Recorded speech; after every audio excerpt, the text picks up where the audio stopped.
Olá, pessoal, sejam todos bem-vindos. O programa Momento Empreendedor está no ar. Eu sou Francisco Freitas, consultor internacional, e o meu perfil no Instagram, franciscofreitas.oficial. Inicialmente, nossos agradecimentos às entidades, às empresas que apoiam o nosso programa. A Câmara de Indústria e Comércio do Mercosul e Américas, a Câmara de Comércio Exterior de Campinas e Região, Soci Business International Corporation, há mais de 25 anos transformando empresas comuns em negócios globais. Estilos cabeleireiros, sua vida com muito mais estilos. Revista Atenção, uma das mídias mais completas e influentes do interior de São Paulo. Tirola Group, soluções sustentáveis em injeção de produtos plásticos. OVG Bank Fianças, a sua segurança é a nossa garantia. E Utiama Oftalmologia, cuidar da sua visão é enxergar o futuro com clareza. Bom, pessoal, hoje a nossa conversa ela vai além do cenário econômico para os anos de 2026 e 2027. Também vamos explorar temas centrais para o futuro do país, o mercado de trabalho em transformação e as perspectivas da nova geração que será protagonista nas próximas décadas. Nosso convidado de hoje é, para mim, de forma muito especial. É uma satisfação imensa tê-lo aqui novamente. Sou profundamente grato por tudo o que aprendi ao longo da nossa convivência, seus ensinamentos, seus esclarecimentos e seu olhar analítico. O meu mestre, o meu professor, e também tenho a honra de tê-lo como um grande amigo. Tive a oportunidade de trabalhar ao seu lado no Sebrae e em consultorias empresariais, experiências que marcaram profundamente e me direcionaram a minha trajetória profissional. Então, a proposta dessa entrevista é oferecer a você, ao nosso público, a nossa audiência. Até aproveito para agradecer. Muito obrigado pela sua audiência e participação. Uma visão clara, objetiva e profunda sobre o que podemos esperar da economia brasileira de 26 e 27, considerando os principais indicadores, os movimentos econômicos internos e internacionais, especialmente o impacto dessa mudança no mercado de trabalho e na vida da nova geração. Seja muito bem-vindo, Carlos Roberto Setti. Muito obrigado por aceitar o nosso convite. É um prazer imenso recebê-lo aqui novamente, meu mestre, meu amigo e um dos economistas mais respeitados do país. Opa, obrigado, viu, Francisco? Pô, a honra é minha de estar aqui novamente, a convite seu e da FIB, né? E obrigado pelas palavras. Eu acredito que foi, na verdade, uma luta junto, né? Luta profissional sempre muito junto, e por isso nós chegamos até aqui. Muito obrigado, Sete. Eu até fiz questão de valorizar bastante essa abertura, porque você é um convidado muito especial. Obrigado, E Francisco. eu fiz Obrigado. questão de registrar aqui, deixar gravado, né, a minha gratidão por tudo que eu aprendi e aprendo com você. Falei, você é meu mestre, meu professor. E você, Sete, foi meu primeiro convidado aqui na TV. Foi, Lembra? me lembro disso. Para começarmos com o pé direito. Foi. Né? O programa inaugurou com uma entrevista nossa, lembra-se? Por causa do assunto que é empreendedor. Exatamente. Então você foi meu primeiro convidado, tá bom, porque você sabe do meu carinho, do meu reconhecimento a você. Obrigado. Então, Sete, é uma entrevista que eu preciso conter a emoção, porque realmente recebê-lo aqui, se eu não me engano, eu acho que já é a 5ª ou 6ª vez que você vem ao meu programa. E é sempre uma aula, não é nenhuma entrevista, né, Sete? Todo final de ano, com certeza, eu venho para dar um cenário. Né? Maravilha. Bom, então para começarmos, Sete, como que você interpreta o momento atual da economia brasileira e o que esse momento, né, sinaliza para 26 e 27, se for possível? Estendemos um pouquinho mais. Né? Sim, é o seguinte, o modelo econômico que está aí com o governo do PT é um modelo econômico de esquerda, portanto tem suas nuances, tem suas particularidades. No governo anterior vinha um modelo econômico, né, de mais incentivo ao capital privado e à iniciativa privada. O modelo atual é o Estado. Tudo passa pelo Estado e o Estado distribui. Essa é a grande diferença que se nós pudéssemos dizer. O segundo semestre deste ano está sendo muito difícil, né, já dá sinais claros de que a economia desaqueceu e quando a economia não cresce, sobra para todo mundo, qualquer que seja o tamanho da empresa e qualquer que seja o ramo de atividade. Então já está dando sinais de desativação, né. Para o ano que vem, 2026 e por que não dizer de 27, tem algum cenário e eu vou basear minha análise agora, como fonte de referência o boletim Focus do Banco Central, que é um boletim que o Banco Central divulga, porém ele é feito por uma série de ramos de atividade por empresários particulares, ou seja, do ramo privado. Então é uma coisa que o banco divulga, mas que na verdade é a opinião de vários setores de atividades da economia. E esse boletim, ele continua prevendo um crescimento menor para o ano que vem, né, provavelmente no cenário um crescimento de 60% apenas do que estamos crescendo esse ano. Então se você imaginar que já não está tão bom esse ano, e se eu vou crescer apenas 60% ano que vem, você pode mais ou menos estabelecer um cenário macro com relação a crescimento econômico, né. Outra questão que é importante é a taxa de juros, né. Taxa de juros e inflação andam juntas, né. A taxa de juro hoje está em 15%, deverá terminar o ano, taxa Selic, em 15%. A estimativa do Banco Central ao longo do ano 2026 é que ela vá caindo gradativamente e que ela chegue a 12% no final do ano. Mesmo assim, para uma economia de mercado, isso é muito pesado, né? Isso é um juro que segura o crescimento econômico da economia, né? É simples assim, você vê que até os bancos, né, que dominam hoje o lucro da economia, todo o lucro da economia, da indústria, do comércio, do agronegócio, ele acaba, a maior parte, ficando nos bancos pelo tipo de forma do empresário brasileiro administrar. Você vê que até os bancos estão realmente seletivos, extremamente seletivos no empréstimo, né, com taxa de juro alta, né. Há muito tempo não se tinha uma taxa de juro muito alta. Quando você paga 8% ao mês, uma taxa de juros de cartão de crédito, você paga 12% ao mês dos juros, desculpa, eu inverti, 8% ao mês 8%. dos juros de cheque especial, me desculpe, e 12% ao mês de um juro de cartão de crédito. Você vê que as coisas estão altas, ao mês, né. Então, para a pessoa jurídica não é diferente, a pessoa que vai tomar um capital de giro está pagando em torno de 3,5% ao mês, é muita coisa para você repassar nos seus preços. Então o cenário que a gente coloca de juros, ele que continuar alto e ele é um dos elementos que faz a economia não crescer, né. E o terceiro fator que se preocupa é exatamente o gasto do governo, o gasto do governo já chegou a 1 trilhão de reais, né, veja, é bastante, 1 trilhão de reais, né. E essa taxa Selic de 15% ao ano está tão alta, uma das principais razões, se não a principal, é que o governo precisa de recursos para poder fazer o que ele está fazendo, distribuição em bolsa, em vale gás, etcétera, e ele precisa de dinheiro, ele vai no mercado e joga o seu título, e que nós todos podemos comprar.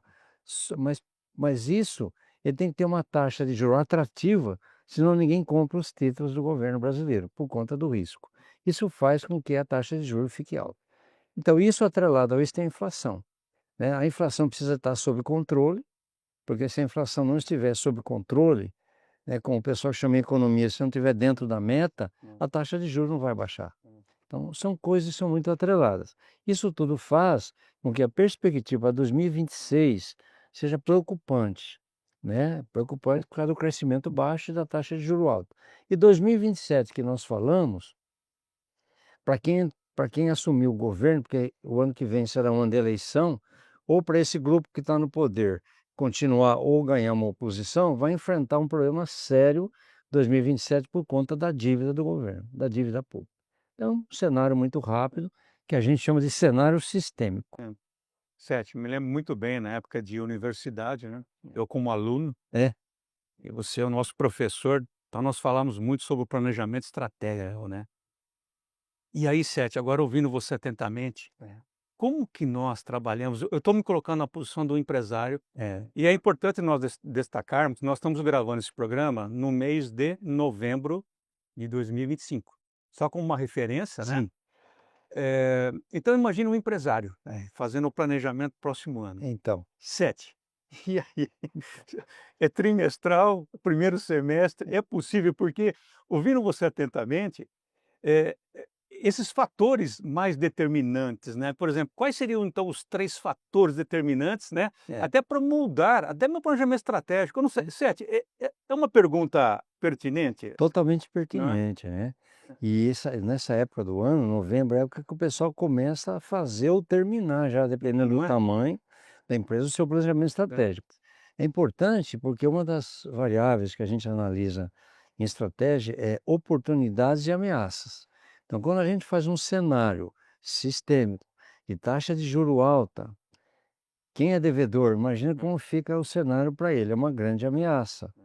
E também para quem vende, porque quando a taxa de juros é muito alta e você vai vender uma geladeira, um televisor, ou um bem de capital, uma máquina, a taxa de juros está alta, isso inviabiliza muitas vezes as pessoas a comprarem. Por quê? Porque quanto maior a taxa de juros, maior é o valor da parcela. E nós brasileiros, Francisco, a gente encaixa o valor do bem que eu vou comprar, por exemplo, uma geladeira, a parcela dentro do meu orçamento. A gente não sabe fazer muita cálculo de juros. E quanto menor a parcela, maior o prazo. Quanto maior o prazo, mais o juro que eu estou pagando. Então, mas com o juro alto, inibe você a comprar as coisas em prestação. Isso inibe o quê? O consumo das famílias, que é uma variável do crescimento, inibe o quê? O crescimento do comércio. É, porque, certo, eu fico imaginando como fazer um planejamento estratégico, né. Por Então, exemplo, para o primeiro semestre, para o primeiro trimestre, quer dizer, como que você faz para o ano? então, É um desafio muito. gigante, E a colocação sua faz sentido, porque eu tenho que fazer para o ano. não é? Aí para o ano eu divido em trimestre ou É, bimestre. Então tem um grande autor de estratégia, chama Peter Drucker, exato. e perguntaram para ele: "Ô Peter Drucker, quando é que eu tenho que acompanhar o meu planejamento estratégico?" Ele falou assim: "Toda sexta-feira." Para Quer sexta-feira, dizer, então. fechou a semana, tem que ver se está E na segunda acontecendo faz toda a de revisão novo. do que E na sexta, olha de novo se está acontecendo tudo aquilo que eu previ. E é uma expressão que revela bem, né? O que acontece, Francisco, é que esse cenário que eu tracei é um cenário que a gente chama assim da macroeconomia, é. que a gente chama também de sistêmico, ou seja, o sistema está assim. Mas como que uma empresa, ao fazer o seu planejamento estratégico, tem que sobreviver? Ela tem que sobreviver dentro desse cenário sistêmico, ela tem que sobreviver com seus diferenciais. Então, a empresa, para sobreviver, tem que ser quais os diferenciais que eu tenho para competir. Então, sei lá, qual o meu diferencial? A qualidade dos meus produtos, né? O atendimento que eu dou, qual o marketing que eu faço, quais são os meus diferenciais que vai fazer com que a economia compre o meu produto, apesar desse cenário sistêmico que nós colocamos, que não é nada favorável. Eu me lembro bem, Sete, que numa das aulas, olha que isso faz Um faz um tempo. tempinho, né, É, você sempre comentava em sala de aula: é, "O caixa é rei". o caixa é rei. Sete, essa denominação caixa é rei, isso nos dias de hoje então está muito Vale muito mais do que na época que a gente dava aula, não é? muito mais. Hoje, se você tiver fluxo de caixa É. e administrar, você sobrevive e até cresce. Se você tiver fluxo de caixa e não é favorável, você vai voltando para trás. Muitas empresas, eu diria que a grande maioria hoje, adota um direcionamento estratégico de sobrevivência. Poucos estão crescendo. A maioria adotou um planejamento, um direcionamento de sobreviver. Ou, quando muito, manter tudo que eu conquistei até agora. Que a gente chama de direcionamento de manutenção. Eu poderia dizer então, Sete, pegando um gancho na sua fala, por exemplo, dívida, né, porque para o crescimento, né, e você sempre também enfatizava, para evitarmos aquele voo de galinha. Galinha, Voo isso. de galinha, lembra? Voo de Eu me galinha. lembro bem. Você vê que eu lembro bem das aulas, hein? Muito bom. Não é? Só que você Eu foi um sei. bom aluno. Tá O bom? professor que é muito bom. Tá ótimo. Aquele voo de galinha. Então, por exemplo, e muitas vezes você precisa se endividar. Uma empresa, a dívida ela é boa desde que você tenha condições de saná-la, assim, Ela é Sete, boa boa, desde que você sabe né? onde você está colocando. Certo, tá. Na verdade, ela é boa. Em termos de finanças, a gente dá aula num curso chamado alavancagem financeira. Financeiro. Tomar emprestado não é necessariamente um grande problema. Agora, tomar emprestado, onde que eu coloquei? Aonde você vai exato. Então, se eu coloquei numa coisa que onde eu coloquei vai me dar retorno, eu vou conseguir pagar o banco e no final das contas vai me sobrar um Que lucro, ela permite que você cresça, né? senão que você fez um investimento legal. Investimento. Então depende muito, Francisco, de onde eu vou colocar esse dinheiro que eu tomei É, emprestado. Por exemplo, nós estamos chegando agora no 13º, né? exato. Muitas empresas, uma grande parte, não tem dinheiro para pagar o 13º. Mas aí eu pergunto assim, como se ela não tem dinheiro, se na hora que ela fez o preço dela, formou o preço dela, ela colocou a mão de obra, salário mais encargos. Hum. O 13º está no encargo. Então por que que ela não conseguiu juntar para pagar, tem que ir no banco? Aí é uma questão de gestão. Então aí o dinheiro que eu vou tomar, por uma necessidade, eu preciso pagar o 13º para os meus trabalhadores. Pois é, mas aí eu não ganhei se eu coloquei ele na formação do preço. É, Para dar um exemplo, é, mas tem muita gente assim. é. E o cara até coloca o 13º no nos encargos, mas depois ele não administra bem, que ele não consegue guardar o décimo Guarda. terceiro. Ele faz um planejamento, mas a execução mesmo ali real ele Não não é legal, consegue, ele não é faz bom compet planejamento, não mas não não execu executa. não execução competente. Agora, Sete, eu sei também que você é um economista renomado e também conselheiro, Sim. com inúmeras passagens também como diretor de grandes indústrias, não é? Então, e esse setor industrial, porque ele dita também, né, Sete, né? Olha, E nós estamos conversando nos bastidores sobre alguns indicadores também da Fiesp, né? sim, Você gostaria de abordar alguma coisa nesse eu sentido, gostaria. né? Na verdade, todos É, nós sabemos que o que alavanca o crescimento do país hoje, sob o ponto de vista da oferta, é exatamente o agronegócio. O agronegócio é que alavanca. A indústria não está indo bem esse ano. E quando a indústria não vai bem, ela não gera salários ou renda favorável para você gastar no comércio. Porque exatamente. quem paga os melhores salários As é a indústria, indústrias. não é exatamente o agronegócio. Primeiro que ele emprega pouco, porque o agronegócio hoje é muito automatizado, ele emprega pouco pela característica, ele gera muita renda e muita riqueza para o país, mas ele não gera tanto emprego proporcional à riqueza que ele gera. A indústria sim. Quando a indústria recua, eu não tenho empregos, eu tenho desemprego e eu não pago bons salários. Quem paga o melhor salário é a indústria. Então esse é um problema. Então, a indústria, na verdade, se você olhar para certas atividades que eles consideram como indústria, por exemplo, petróleo. Petróleo é usado como indústria, vai bem. Mas se você olhar pelo lado da indústria de transformação como um todo, né, então assim, calçados, confecções, geladeira, produção de máquinas, automóveis, não vai tão bem, nem automóvel. Pode ver, a demanda por carro zero caiu bastante. É. A troca por carro zero caiu bastante, as indústrias automobilistas estão colocando os produtos dela no mercado. Então a indústria não foi bem, principalmente no segundo semestre. Então isso não é legal para o país, porque a geração da maior salário é da indústria. E isso então, Sete, podemos, remeter, por exemplo, que sugere um crédito até mais restrito ou mais aberto para 2026, Com certeza, por isso que os bancos não é? estão austeros no empréstimo, Não é? porque eles estão com inadimplência alta. Inadimplência alta, o banco não arrisca. Se é um setor que não arrisca, é banco. Eles têm muita condição, muito cálculo, muito planejamento. Então, eles recuaram no volume de empréstimo, porque eles fazem um cenário para frente, aí entra 2026, um cenário de diminuição do crescimento, portanto, possibilidade de aumento da inadimplência. Aí o banco recua.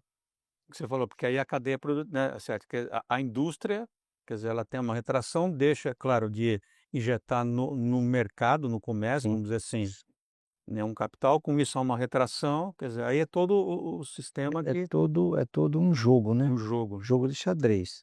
E o banco percebendo isso, o banco tem muitas informações na mão, ele vai segurando, ele recua, porque ele não quer perder, ninguém quer perder. E o banco também não quer. E aí, Sérgio, quer dizer que, quer dizer, o câmbio para 26, então, ele tende a ser um risco ou oportunidade? Olha, né, se a pessoa depende então o câmbio em 2026 vai ficar estável. Estável. Estável em queda, mas não aquela queda, alguém fala assim: "Ah, vai chegar a R$ 5. Hoje está 5,30, 5,35. Não creio que vai chegar a R$ 5, não há lógica na economia, Francisco, para chegar a R$ 5. Então o câmbio vai estabilizar em queda. Então, para quem exporta, vai diminuir a margem de lucro, mas ainda vai ser talvez o maior filão a exportação, porque Exportação. você não paga imposto, É. né, você tem uma isenção de imposto na exportação e de alguma maneira você recebe em dólar, o que estabiliza. O mercado interno vai estar um pouco afetado para venda no mercado interno por causa da taxa de juros. Vou dar um exemplo para você. Uma indústria de bens de capital. Veja, bens de capital, vende máquinas, por exemplo. No mercado interno, todo mundo, isso é uma atitude saudável, financeiramente falando, do empresário. O empresário financia bens de longo prazo, que dão recuperação de longo prazo, ele financia com empréstimo de longo prazo. Isso é uma atitude saudável. Ele não pega um dinheiro de desconto de duplicata para comprar uma máquina. Ele até pode fazer isso, mas isso aí é suicídio. O cara começou a afundar. Então, normalmente, ele vai buscar linhas de crédito de longo prazo para financiar bens de capital. Comprar um caminhão, comprar um trator, comprar uma máquina. Bens de longo prazo no Brasil está ligado ao BNDES e especialmente a linha chamada Finame, Financiamento de Máquinas e Equipamento. O Finame hoje, com essa taxa de juros alta da Selic, o Finame está a 21% ao ano. Então vamos dizer, normalmente o cara que pega um caminhão ou que pega um trator, ele vai financiar em 5 anos, que é o prazo limite do Finame, 60 meses ou 5 anos. Se for 5 anos que ele vai financiar a 21% ao ano, dá 105%. Ou seja, ele pagou um outro caminhão Outro caminhão. ou uma outra máquina Outra máquina. de juros. De juros. Então isso inibe o crescimento econômico. Cimento. Eu Agora, estou falando do dia a dia de empresário. dia a dia. Que é o linguajar específico, né, E Sérgio? do Para teu nós, programa aqui, Empreendedor. é o Momento É Empreendedor. momento E empreendedor. até agradecemos a sua presença e participação. Hoje recebendo aqui um dos economistas mais renomados do país, meu amigo, meu mestre, meu professor, Carlos Setti. Sérgio, Obrigado, Francisco. Obrigado. a entrevista com você realmente, é o que eu sempre falo, não é nem uma entrevista, é uma aula, né? É uma aula. Então eu também estou aprendendo muito aqui, viu? Aprendendo muito. Agora, Obrigado. Sete, Né? agora, quais setores da indústria, né, então tem maior chance de liderar o crescimento em 26? E quais devem enfrentar uma maior, assim, mais pressão, vamos dizer? É possível, Sérgio, fazer uma... Mas é possível fazer essa previsão, É né? possível. Eu até gostaria de ter, porque ia ser muito bom se eu pudesse ter, como ser humano, Ser uma uma... visão desse tipo. Porque quando a gente diz, ó, por exemplo, só para ilustrar a sua pergunta, quando a gente diz assim, economia, que nesse ano a previsão é que a economia, o PIB, cresça 2% ao ano. Quando a gente diz assim, ó, a economia vai crescer 2, alguém cresceu 4 e alguém cresceu 0. Então é muito difícil. Normalmente quem vai crescer é quem está em nicho de mercado. Nicho de mercado. Vou dar um exemplo para você. Eu conheço uma empresa, eu dei consultoria até pouco tempo, e ela trabalhava com painéis eletrônicos, grandes painéis. Ela tem uma capacidade muito boa de fabricar e qualidade no produto. Ela descobriu em 2024, através do planejamento estratégico, um nicho de mercado chamado data center. Ela entrou nos data center. E acertou. Então, imagina, hoje o cliente dela é Amazon, o cliente dela é Banco do Brasil. Ela entrou em data center, porque ela descobriu o nicho de mercado. Então, esse tipo vai indo bem. Eu conheço uma outra empresa também que foi meu cliente, que ela trabalhava com motores. Aí, de repente, ela descobriu, no planejamento estratégico do ano passado, o setor eólico, que começa a dar problema naqueles Eu motores, lembro que você... que são essas pá, né? É. Ele descobriu um nicho, vai indo bem. Então, quem descobre nicho de mercado se sustenta e Se cresce. reposicionou no mercado. Quem faz lugar comum vai ter o mesmo resultado. E se a economia desaquecer, ela vai desaquecer junto. Essa sugestão que eu posso dar. Ou seja, é gerar um fato novo para nós termos um dinheiro novo. Porque se Sete. aquele velho chavão, se eu fizer tudo igual como antes, o resultado vai ser igual. Ô, Sete, nós já estamos assim, praticamente caminhando aqui para o nosso primeiro, Bloco. o término do primeiro bloco, mas eu tenho ainda mais umas 2 perguntinhas aqui, né, que, por exemplo, como o cenário internacional, por exemplo, Estados Unidos, China, Europa, né, pode afetar as projeções do Brasil e da indústria em 26 e 27? Olha, depende de como. Por exemplo, o tarifaço do Trump, É, que pegou aí 40, 50%. Depende dos setores que pegaram. Se você pegar, assim, o setor do café, ele foi pego pelos 40%, da carne, por exemplo, suco de laranja já não. Então depende muito de qual setor pegou. Agora, tem um dado interessante. Se eu exportava aço para os Estados Unidos, aço, e o aço foi taxado com 40%. Então, se o meu preço for muito alto lá, eu vou exportar para a França, Inglaterra e China. você vai buscar outros Claro, é mercados. isso que tem que ter, não pode ficar esperando, né. Então, a preocupação é também com relação a isso, né, um certo impacto no custo interno, quer dizer, se eu não consigo mais exportar, eu era grande exportador para os Estados Unidos, eu não consigo exportar, depende da minha empresa, ou o meu preço vai baixar aqui no mercado interno, eu vou tentar repassar o custo daquela exportação, depende muito de cada ramo, então isso vai depender. Tem que fazer realmente um É. estudo ali, um Sim. posicionamento, uma análise, né, de Agora cada. agora a Europa está parada, né, todo mundo sabe, então a União Europeia, que são 37 países, está parado, né. E com esse negócio do acordo agora que os Estados Unidos está fazendo com a Rússia em negócio da Ucrânia, eles estão prejudicando a Ucrânia, a meu ver, nesse acordo. Ou seja, a Rússia invadiu a Ucrânia, agora a Ucrânia, para ter paz, tem que entregar todos os 30% do território ucraniano que a Rússia tomou. Se eu ficar quietinho, ficar aceitar que eu faço a paz. Aí a União Europeia entrou nesse jogo, não está conseguindo ter muita força.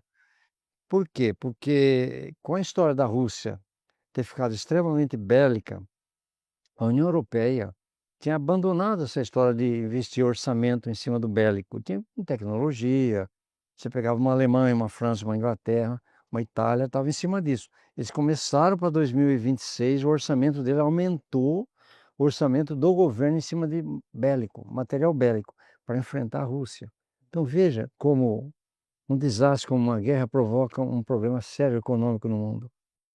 Ali nos movimentos, né, e dá o reflexo, né. Então, e a Europa também, que a gente poderia exportar mais, está quieta. A Europa está com crescimento próximo de zero.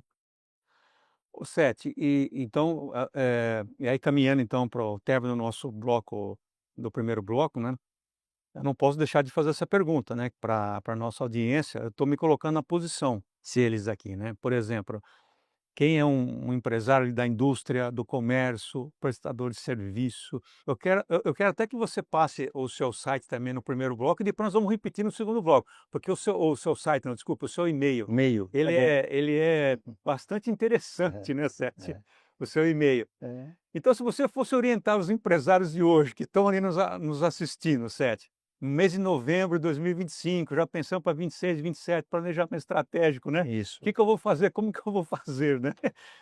Eu sei que é difícil em 1 minuto aqui você, né, mas eu sei da sua competência, né. Então qual seria a prioridade número um para esse empresário, empreendedor, profissional liberal de comércio, indústria, serviço, se preparar para 26? Então, Se você quisesse dirigir aquela a câmera ali, Sete, prioridade número um é é, fazer um planejamento estratégico para o ano que vem, para um 2027. Ou seja, quais são os pontos fortes que você tem e as oportunidades que ainda existem no mercado. Quais são as ameaças, por exemplo, taxa de juro alta, se eu sou tomador de recurso em banco, e quais são os pontos fracos.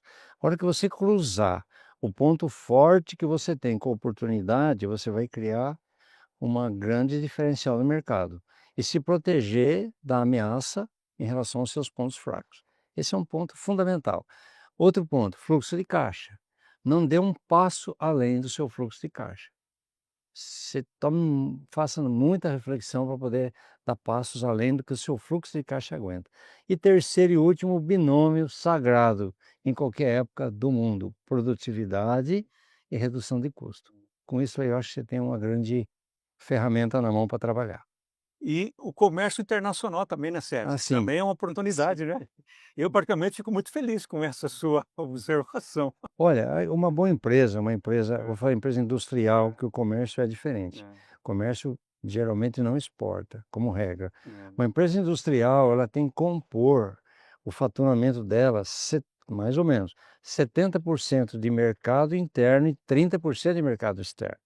Mercado externo, você pegar México, Argentina, Chile, França, Inglaterra, Estados Unidos, você vê que você equilibra um pouco as dificuldades que vai ter de faturamento. Mas isso não se faz do dia para a noite. Quem nunca exportou vai falar: não, o ano que vem eu vou exportar. Não é assim, tem que trabalhar. Você pode até exportar o ano que vem, mas tem que fazer um trabalho de estruturação. Mas essa distribuição do faturamento entre 70 a 30 vale a pena, que você equilibra seu lucro. Ô Sete, e para quem então quiser contactá-lo, o seu e-mail ele é muito interessante, né? Então, meu e-mail é cr7@uol.com.br. Meu e-mail, o Cristiano Ronaldo que me copiou, só pra vocês saberem, não foi eu que copiei ele, tá bom? CR7 CR7 o número é, certo, CR7. 7 CR7 do Ronaldo, CR7 é @uol.com.br, @uol.com.br. Tudo exatamente, bem. tô às ordens. Tá bom. Certo, então eu peço licença para você também, para a nossa audiência. Preciso chamar aqui um rápido intervalo e já retornamos. Pessoal, eu estou aqui hoje conversando, né, com os economistas mais renomados do país, o professor, meu mestre, meu amigo, Carlos Sete. É muito rápido, já retornamos.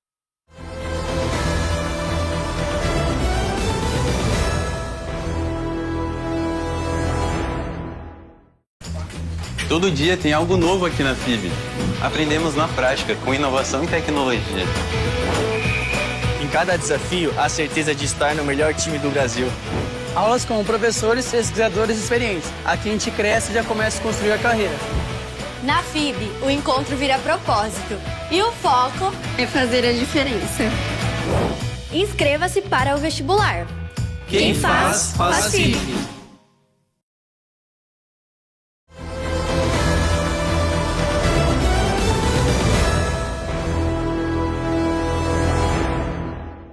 Olá pessoal, estamos retornando com o programa Momento Empreendedor aqui na TV FIB, Faculdades Integradas de Bauru. E hoje estou aqui, né, nesse bate-papo de muita aprendizagem com o economista, um dos maiores renomados do país, Carlos Sete. E antes então de voltarmos aqui nessa aula sobre economia, sobre cenários para 26 e 27, eu gostaria de chamar o meu amigo, uma das maiores referências em negociações e vendas. É com você, Márcio Miranda.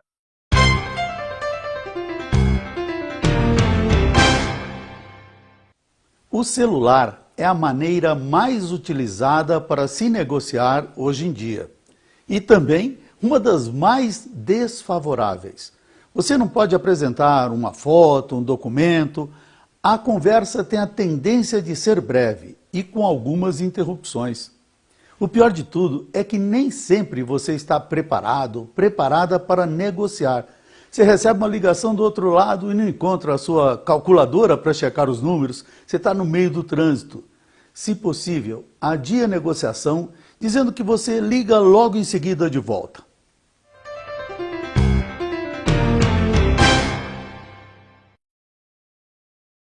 Muito obrigado, Márcio, sempre com dicas importantíssimas para que você possa negociar melhor com assertividade e, portanto, com lucratividade. Bom, Sete, retornando então aqui para a nossa aula, para nossa aula. Eu lembro bem quando eu convidei você para esse bate-papo de hoje, né, para traçarmos os cenários, perspectiva para 26, 27. E no nosso bate-papo, né, você ainda comentou, Francisco, um dos temas também de grande importância é a questão dessa nova geração. E eu achei assim fantástica, né, a sua sugestão. Falei, não, vamos inserir então. Certo, então para esse segundo bloco, né, então eu gostaria de trabalhar nesse assunto, e entender então quais as competências, desafios, oportunidades e impacto da tecnologia. E para começar então, como que você avalia o cenário que essa nova geração encontra ao entrar no mercado de trabalho para 26 e 27, Sérgio? Olha, Essa nova geração é uma geração do computador, né? Como a gente costuma dizer. Na verdade, é uma geração da tecnologia e hoje da inteligência artificial, né? Se você pegar a geração até 24 anos hoje, portanto, aquela geração dos 16 aos 24, eles têm toda uma influência muito grande. E foi uma geração também que ouviu muito influencers. Muita gente vendia o peixe. Olha, você faz assim, você tem essa oportunidade. Ou seja, na verdade, entusiasmou muitos jovens e iludiu também, né? Então, o cara, a maioria dos jovens acha que pode começar alguma coisa na internet que vai dar certo, que vai ficar rico, né? E não é bem assim. Não é porque o negócio é da internet que ele pode dar certo, ele pode dar tremendamente errado. E esse assunto, né, Sérgio, quando você comentou comigo, eu achei fantástica a sua, vamos dizer assim, sugestão. Por quê? Conforme nós comentamos no bloco inicial, o planejamento estratégico, o mercado mudou, Totalmente, os hábitos mudaram. totalmente. Então você precisa, ou seja, as medalhas do passado, É, elas não garantem mais as medalhas do futuro. garante. Não é? Então, eu estou já nesse segmento há 10 anos, sou líder de mercado, É, só que o consumidor mudou, essa geração que está chegando, ela não é, Sete? Então, acho que é muito importante, né, trazermos essa sua total. experiência, Sim, porque ajuda esse empresário, empreendedor, enfim, É. até no seu planejamento, né? totalmente. Veja, né, então, só pegando um É. gancho que você está falando, É. hoje em dia com a Shopee, com o Mercado Livre, É. você não sai da sua casa, pede o produto, no dia seguinte está lá, né? Eu fiz uma pesquisa de mercado para um cliente meu, e o maior concorrente que ele tinha é varejo. Era exatamente compra por internet. O maior concorrente que ele tinha. E é um pessoal de uma presença grande no mercado. Por quê? As pessoas entrevistadas foram feitas uma pesquisa de mercado, uma entrevista de mercado, de pesquisa. A pessoa entrevistada falava assim: não, olha, eu prefiro comprar esse produto por internet, porque eu levanto, não preciso me arrumar, preciso pegar meu carro, não preciso ir ao shopping, né? Eu pesquiso aqui na internet, compro no dia seguinte e está aqui. E às vezes por um preço mais barato. Por quê? Porque quem tem uma loja no shopping tem que repassar os custos do shopping, todo o custo que o shopping tem. E um cara que compra e chega ali pelo Mercado Livre não tem esse problema. Isso aumentou muito a concorrência, e isso foi uma coisa, uma prática que já vinha se estabelecendo como tendência, e a crise da Covid, na verdade, implementou de vez essa questão de compra à distância.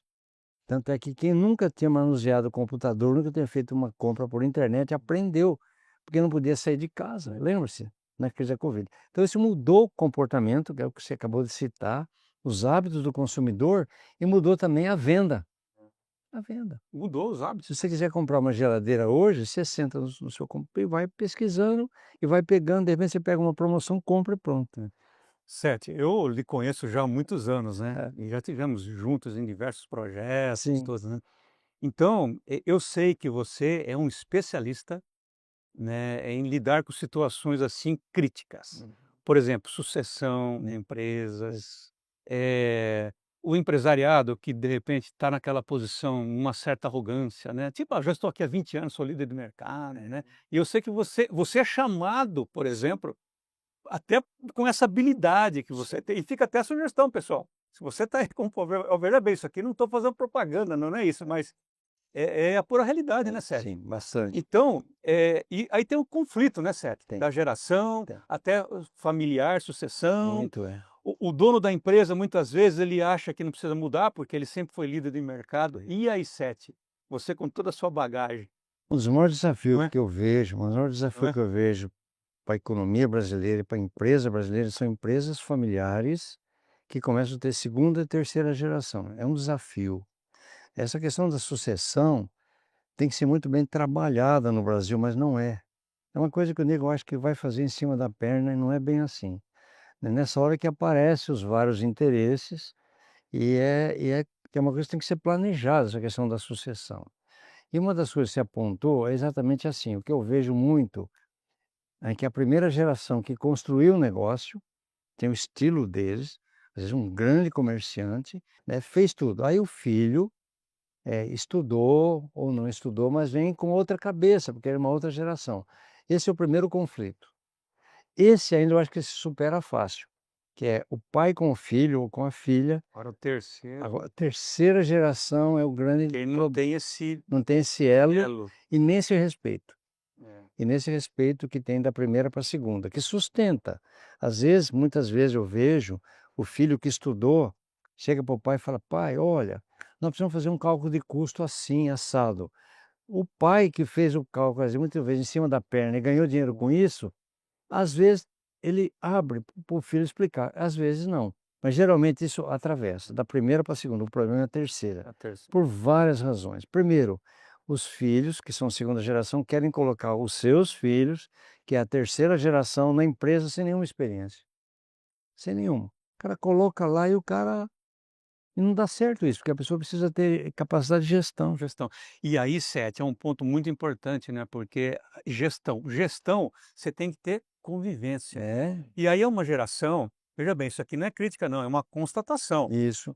Eles querem trabalhar home office, quer dizer, ou seja, Sete, como que você, por exemplo, como diretor de uma empresa, né, o presidente do conselho, até como conselheiro de empresa, enfim, como que você irá formar um executivo Difícil. trabalhando de pantufa É. de casa? Não dá. Não é porque ele não tem a convivência, não é isso, Sete? As- Que é o conflito que nós estamos tendo hoje.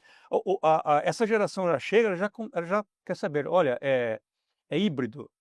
Eu falo, sim, Sim, é híbrido. É de segunda a sexta no escritório e sábado, domingo em casa. Uhum. Entendeu? Não é isso, Sete? Esse não é um problema também que você está enfrentando? É um problema sério. Os que dão certo, eu até vou falar da sucessão que dá certo.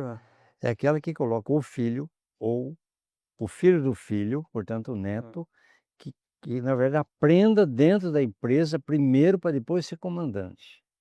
Né? Então o cara entra e conhece o ramo. Ele vai conhecendo, ó, tal setor, passa pelo outro setor, passa pelo outro setor e vai aprendendo. E vai sendo, entre aspas, avaliado pelo, pelo, pelo pai dele. Na hora certa, precisa ver também se tem interesse de ficar na empresa. Às vezes o cara quer ser médico. Eu estou chovendo no molhado. Mas muita gente não quer continuar a sequência do avô ou do pai. Ele quer ser médico, quer ser engenheiro, quer ser nutricionista, tem que deixar aí. E essa pessoa não está interessada em ficar. Os que estão interessados têm que fazer eles começarem de baixo, aprender o que é aquilo. E preferencialmente, se puder ganhar experiência fora do ramo, em outra empresa e vir para a empresa do pai ou do avô. Isso é o que dá certo. O que não dá certo, eu coloco porque é meu filho ou porque é meu neto de cima para Por baixo. questões sanguíneas, né? Por questões De sanguíneas. cima para baixo. Ocupa a posição por questões O sanguíneas. pior, cara, é que a experiência tem mostrado que além disso, dessa forma, de cima para baixo, não dá certo, o cara, o filho ou o neto que foi colocado é infeliz. Ele é infeliz. Ele vê que o pai quer que ele continue, às vezes ele não tem jeito, não tem talento, e ele se sente muito mal, porque não consegue se autoafirmar. É muito comum. Sete, eu tive a oportunidade, né, profissionalmente, de trabalhar com grandes executivos, grandes consultores como você, por exemplo, e eu sempre me coloco numa posição de muita humildade para aprender. E eu observo, Sete, que do seu grande diferencial e dos grandes executivos é exatamente saber mover pessoas. E você faz isso com muita maestria, Sete. Tá pegando fogo, você calma, sabe posicionar, sabe direcionar e você sabe lidar com gente. É. Esse é o meu diferencial, não é? Então, a questão do home office, só me prolongando um pouquinho, quer dizer, eu não acredito que você consiga formar um consultor, um executivo trabalhando de É casa, difícil. sem convivência, sem viver a pressão, porque a pressão ela é boa. É. Não pode ter tensão, mas a pressão é boa. Porque se você aquela pressão, tipo assim, é sexta-feira, você tem que fazer pagamento na segunda. Quer dizer, esse profissional que é forjado no aço, né, Isso aí mesmo. ele tem que estar dentro do... Agora, como ele está de casa e pantufa no quarto de... Como é que ele vai saber tomar uma decisão de sexta-feira à tarde? Que jeito. Não é, Sete? Se ele não experimentou isso, ele não vivenciou no dia a dia, é difícil. Não é? Então eu vejo que um dos diferenciais para essa geração, eles não é muito dessa... Não, essa geração, na minha maneira de ver, eles querem subir rápido, querem ganhar bastante e querem ser gerente logo. Mas não querem pagar o preço. Não vem de baixo subir escada por escada, eles não querem isso. Eles querem ser muito rápido, esse é um defeito da geração. E aí o que acontece? Essa escada ela pode ser rápida, mas você não está preparado para as pressões, Não tá. não é, Sete? Que um executivo, um diretor precisa ter para, enfim. Porque um né? diretor ou executivo, ele precisa conhecer tecnicamente, e como você muito bem chamou, ter a tal da inteligência emocional. Perfeitamente. Isso aí tem que ter maturidade psicológica, senão o cara não faz. Agora, Sete, isso que eu falei, quando você vem aqui, nós sabemos que o tempo, Vai né, que vai. a conversa flui, né? Flui, graças a Deus. Agora, Sete, então, pegando um gancho na sua fala, quais seriam, então, por exemplo, os segmentos que são promissores e aqueles não promissores? Por exemplo, fazendo uma analogia. Sim. Olha, segmentos promissores, tudo que tiver a ver com tecnologia, isso sim. Um dos grandes lances hoje é que as pessoas hoje estudam análise de dados, que isso vem além dos sistemas tradicionais de ERP, vem também da inteligência artificial. Então, a análise de dados é um grande nicho de mercado e que essa geração nova que nós falamos que tem uma certa resistência a crescer, poderia aproveitar a questão. Hoje em dia, várias faculdades, ensino à distância, têm pós-graduação de análise de dados. Porque eu posso ser um engenheiro e ser pós-graduado em análise de dados. Eu posso ser um administrador e ter uma pós-graduação em análise. Isso é um nicho de profissão que apareceu. E essa turma nova pode aparecer aí. Agora, oportunidades, né? Tem algumas análises críticas que eu faço para esse momento e daqui para frente. Como nós somos em 2026, 26, 27, 28, 30, tem alguns ramos que dificilmente vão conseguir se sustentar. Por exemplo, farmácia individual. Farmácia individual. Tem lá, às vezes tem um grande farmacêutico, que é o dono da farmácia. Ele é a grande referência. Mas a farmácia individual jamais vai conseguir competir com as redes de farmácia, que são muitas e compram um volume de compra muito grande. Então, portanto, eles têm custos menores, terão preço no balcão menor. Então, farmácia individual não tem como ter futuro, por conta desse movimento das grandes redes. E tem um monte, né? Você pega aí a Drogasil, você pede a Total, você pede a Nissan, então quantas redes que compram um volume muito alto. Então a saída para o cara que é uma farmácia individual é se associar a uma das redes. Aí ele vai ter apoio de estrutura, de orientação, de custos, de resultados, de DRE, de ponto de equilíbrio, além de ter o quê? O benefício de ter a compra em conjunto, isso é uma saída. Outra coisa também difícil de sobreviver, né? Loja de roupa. Loja de roupa. Roupa é uma coisa que todo mundo tem, que você compra à vontade. Ou você vira uma loja de moda, mesmo sendo num bairro. Hoje, o que acontece com as cidades grandes como Bauru? A gente já tem bairros, já tem ruas comerciais que a pessoa não precisa vir ao centro para comprar. Ele compra naquela rua comercial do bairro dela. Qualquer bairro nosso aqui é assim. Então, aquela pessoa, mesmo que ela tenha uma loja de roupa, não pode ser roupa. Tem que ser uma loja de moda. Claro, guardadas as devidas proporções de ser uma classe social mais simples, talvez uma classe média baixa, com renda menor. Mas ele tem que ter o conceito, ou a concepção que o negócio dele é uma loja de moda, não só de roupa. De roupa não vai sobreviver. Então, o que é uma loja de moda? A hora que além de que a roupa é um pouco diferente, o estilo, né, da roupa, o design, a cor, eu também vendo junto o cinto e a bolsa. Se agrega. Eu vendo junto joias, né, no sentido de semijoias. Eu vendo um pacote de coisas que eu sou uma loja de moda e não uma loja de roupa. Isso é uma coisa importante. E outra coisa que eu queria também ressaltar, né? Eu vou montar um negócio por internet, vírgula, muito cuidado, porque não é porque o negócio é via internet que ele vai dar certo. Ele vai dar certo, tem que saber que tipo de negócio eu estou montando via internet. São coisas que o pessoal hoje falha muito. Sete, nós estamos já caminhando então para o final aqui do nosso programa. Então, que mensagem você poderia deixar, né, para esse empresário, empreendedor, fazendo aqui um compilado, vamos dizer assim, com relação então a esse cenário econômico, a 26, 27, né?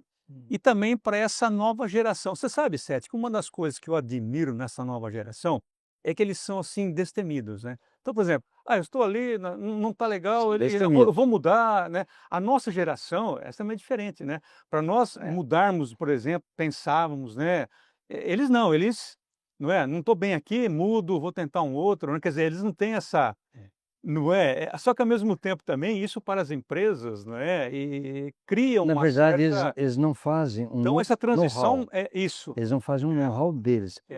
Mas fazendo um know-how. Então gera um legado, uma Até experiência. para eles mesmos, se É. ele quiser ser empreendedor, É. e essa geração tem muita vontade de ser empreendedor. Talvez um dos maiores desejos dela é ser empreendedor, montar um negócio próprio. Então, mas até para montar um negócio próprio, eu tenho que ter know-how. Você tem que ter poeira de chão. É lógico, até senão você quebra a cara, né? Certo, então com a mensagem final, o que você poderia então deixar assim de uma forma, vamos dizer, um compilado, né? Para fazendo a abordagem desses dois assuntos, né? Tá. Então, pessoal, como toda assim, orientação geral, ela não tem escolha de setores, né? Então, como eu já disse aqui durante o programa, se você tem um negócio, muita atenção, primeiro, fazer sua estratégia, não deixe fazer uma estratégia, nem que seja em cima do papel de pão, mas faça uma estratégia, tipo, que fortalezas eu tenho, com isso que eu tenho na mão, o que eu posso explorar na economia. Esse é um ponto, né? E, segundo lugar, fluxo de caixa. Isso aqui é uma regra de ouro, como o Francisco disse ao longo da entrevista, né? O caixa é o rei. É o rei. Se eu tenho caixa, eu faço um monte de coisa. Se eu não tenho, não faço nada. Eu posso ter grandes ideias, mas eu não morro na praia porque eu não tenho fluxo de caixa. Esse é um ponto importante. Terceiro, atendimento ao cliente e ao mercado. Muita gente abandona o seu cliente, né? Ele começa a entrar cliente novo, ele esquece aquele cliente que deu sustentação para ele até então. Seja um comércio, seja um serviço, ou seja uma indústria. Então, quer dizer, atenção ao seu cliente e ao mercado. Acompanhe a evolução do mercado, né? O grande conceito de marketing é você descobrir o que tem de novo no mercado e fazer rapidamente aquilo. Seja um salão de beleza, seja uma boutique, seja uma indústria. Eu identificar qual é a tendência do mercado e rapidamente fazer aquilo. Aí você ganha mercado. E por último, né, o que eu sempre cito, mas é uma grande verdade econômica, o binômio, né? Aumento de produtividade e redução de custo. Se você tiver isso, você mantém seu ponto de equilíbrio, ou seja, você sabe que mesmo nos meses difíceis, você sabe a quantidade mínima que você tem que faturar. Essa é a minha recomendação. Sete. E repetindo, né, o seu e-mail é o... Meu e-mail é cr7@uol.com.br. O 7 é o número 7. Então fica aqui a sugestão para você, a nossa audiência, cr7, número 7, @uol.com.br. Obrigado. Certo, nós agradecemos. Muito obrigado, tá? Em nome de toda a diretoria da TV FIB, Faculdades Integradas de Bauru. Sim. Pessoal, então encerramos hoje aqui uma entrevista de grande relevância com meu amigo economista, um dos maiores economistas renomados do país, e o meu professor, Carlos Sete, que trouxe insights estratégicos sobre o cenário econômico 26 e 27, indicadores da indústria, transformações tecnológicas e o papel da nova geração no mercado de trabalho. Ficou claro, né, pessoal, que o próximo ciclo será de desafios enormes, né? E também de oportunidades, em que o planejamento, visão estratégica e o desenvolvimento contínuo de competências, né, Sérgio? Isso aí. Técnicas e humanas serão determinantes. A nova geração, embora talentosa e tecnológica, ainda enfrenta desafios importantes, como pouca experiência prática, maturidade limitada, como muito bem o professor Carlos Sete abordou esse ponto de suma importância.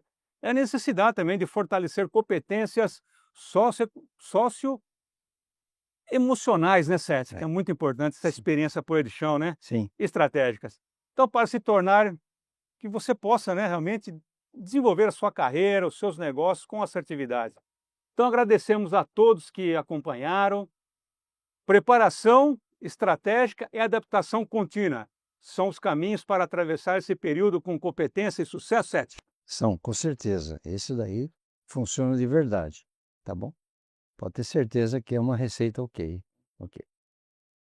Muito bem. Pessoal, então, mais uma vez, Sete, nossos agradecimentos pela aula que você, mais uma vez, contribuiu de forma muito importante aqui para o nosso programa e também para a nossa audiência, a qual eu agradeço. Muito obrigado pela sua participação e até o próximo programa.